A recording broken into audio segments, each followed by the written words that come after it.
Vietnam War Files, Volume 1. In the early 1950s, Harry S. Truman became the 33rd President of the United States. He held strong anti-communist beliefs. Under his administration, U.S. security agencies launched campaigns of surveillance, discrimination, dismissal, prosecution, and imprisonment of individuals who supported the Communist Party of the United States. The American government convinced the public that communists posed a threat to national security. As early as 1943, the U.S. had already taken some actions against Japan in Southeast Asia. At that time in Vietnam, President Ho Chi Minh recognized that the United States sought to play a greater role in the Pacific region. He made every effort to establish relations with the Americans, rescuing downed American pilots during the war against Japan and providing intelligence information. In return, U.S. intelligence agencies offered medical aid, weapons, communication equipment, military advisors, and training for small-scale Viet Minh forces. However, the relationship soon deteriorated as the U.S. viewed the Democratic Republic of Vietnam, DRV, as a puppet of the international communist movement. In reality, prior to 1950, the DRV had received no support from the Soviet Union or China and had not even been officially recognized by them. In February 1946, President Ho Chi Minh sent a letter to President Truman urgently appealing for support for Vietnam's fledgling independence. But he received no response. The United States even began planning measures to hinder the DRV. However, in March 1946, civil war broke out violently in China. The U.S. had to shift its focus to supporting Chiang Kai-shek's forces against Mao Zedong's Communist Army, and to assisting the British in reclaiming their former colonies around the world. Due to these global priorities, the U.S. was unable to intervene in Vietnam immediately. By the end of September 1946, the U.S. withdrew all its intelligence personnel from Vietnam and ended direct contact with the DRV. By early 1950, China's civil war was essentially over, with no further hope for Chiang Kai-shek on the mainland. Soon after, the Korean War erupted. Pro-Soviet movements were gaining ground in many parts of Asia and the Arab world.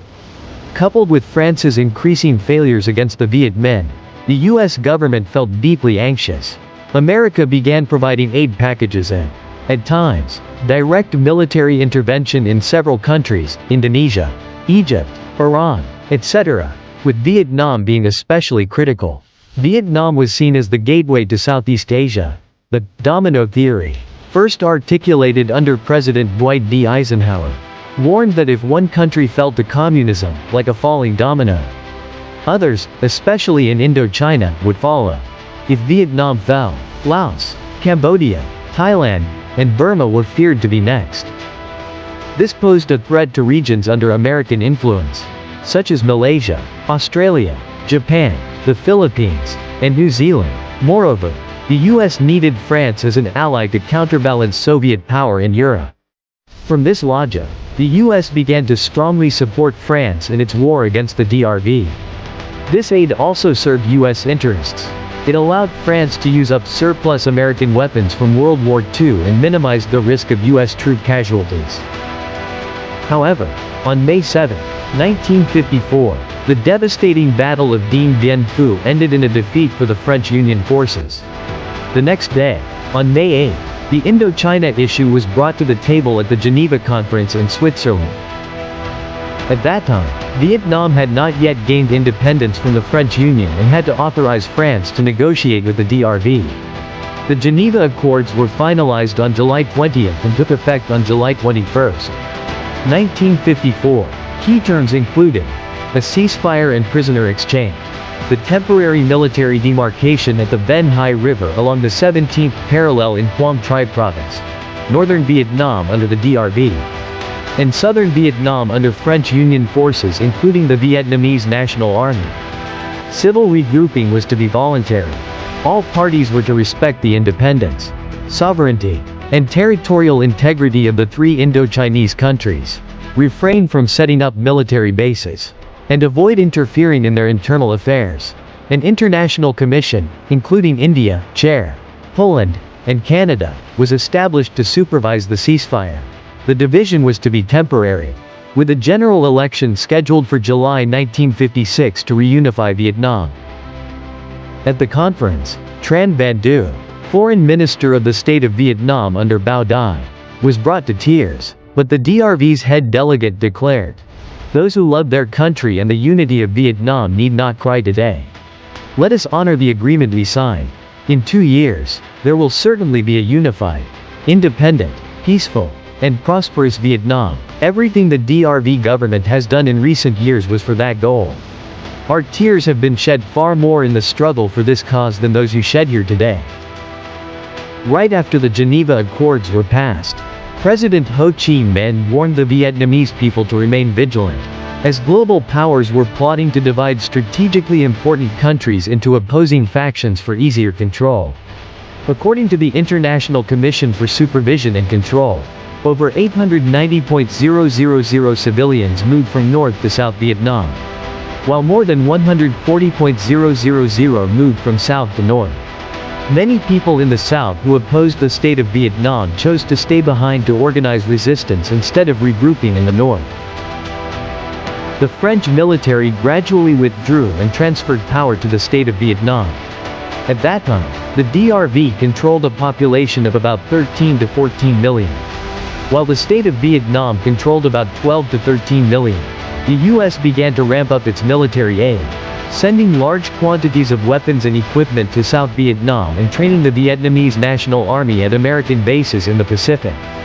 In the first 2 years alone, the US spent $414 million, equivalent to nearly $4 billion in 2020, covering 80% of South Vietnam's military budget to equip a standing army. The forerunner of the Republic of Vietnam. The state of Vietnam refused to hold nationwide elections, citing concerns about fairness and transparency. Both Chief of State Bao Dai and Prime Minister Ngo Dinh Diem claimed, "We support free general elections to peacefully and democratically reunify the country. But we doubt the true freedom and transparency of such elections." In response, President Ho Chi Minh told American journalists, "That is the slander of those who oppose the unification of Vietnam through free elections." Observers in Indochina believed the refusal stemmed from budget-saving priorities under Diem's government. However, CIA intelligence informed the US president that over 80% of Vietnamese would vote for Ho Chi Minh rather than Bao Dai. At that time, Ho Chi Minh's standing in Vietnam was akin to George Washington's in America, an esteemed revolutionary leader with overwhelming public support. In 1954, more than 4,000 people protested in Hue against American interference. Over 5,000 protested in Saigon and Cho Lan demanding the implementation of the Geneva Accords. But the general election to reunify Vietnam was never held. The US backed Ngo Dinh Diem in establishing a separate regime south of the 17th parallel. The DRV considered this a violation of the Geneva Accords. Alongside refusing the election, Diem's government aggressively consolidated power and cracked down on opposition. On US advice, Diem stopped calling the opposition Viet Minh and instead used the term Viet Cong. His government destroyed resistance monuments, leveled war cemeteries, and implemented anti-Viet Cong campaigns to eliminate Viet Minh influence. Protests and political conflicts signaled that the Vietnam War was inevitable. For US and South Vietnamese leaders, the war represented a battle between communism and anti-communism. The US sought to contain communism spread in Southeast Asia and was prepared to bear the full financial burden, and even direct involvement, in the war. Public opinion in the US was divided. One side supported the government's anti-communist war effort, while the other saw it as a neo-colonial invasion, with South Vietnam a US-backed puppet state inherited from France. They believed the anti-communist stance was a pretext to serve American corporate interests. To the DRV and the National Liberation Front of South Vietnam, NLF. This was a war of resistance against foreign aggression and a fight for national unification. The NLF represented Southern Vietnamese resisting partition and foreign domination. They viewed the war as a just national liberation struggle, widely supported by global peace advocates, including many Americans. Nationalist communists believed it was a people's war, with Vietnamese fighting to defend their families, homeland, and future. To many, the Americans were simply the latest foreign invaders after centuries of resistance. This belief gave enormous strength to the NLF. People saw the Republic of Vietnam as wholly dependent on the U.S., lacking sovereignty. They knew it originated as a French colony and was later reshaped by American influence. Internationally, the Vietnam War was seen as a hot war within the larger Cold War. Some considered it a proxy war between the U.S. on one side and the Soviet Union and China on the other. The DRV and the NLF acknowledged support from these powers but emphasized that the decisive factor was national patriotism. General Secretary Le Duan even rejected Chinese aid when it came with political conditions. The war is most commonly known globally as the Vietnam War. For many Vietnamese, it was the resistance war against America. Some refer to it as the Second Indochina War, 1955 to 1975.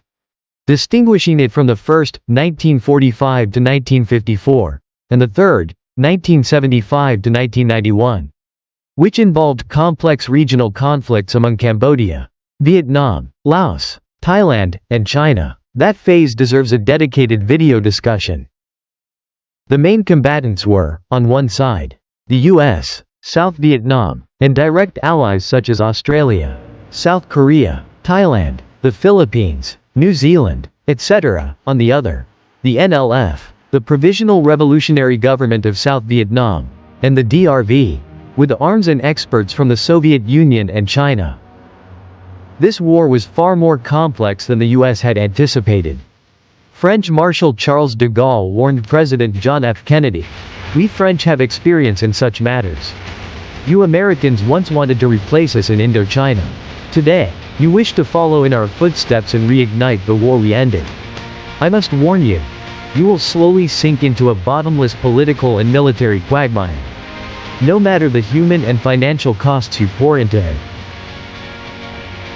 If you found this video useful, please give it a like and share.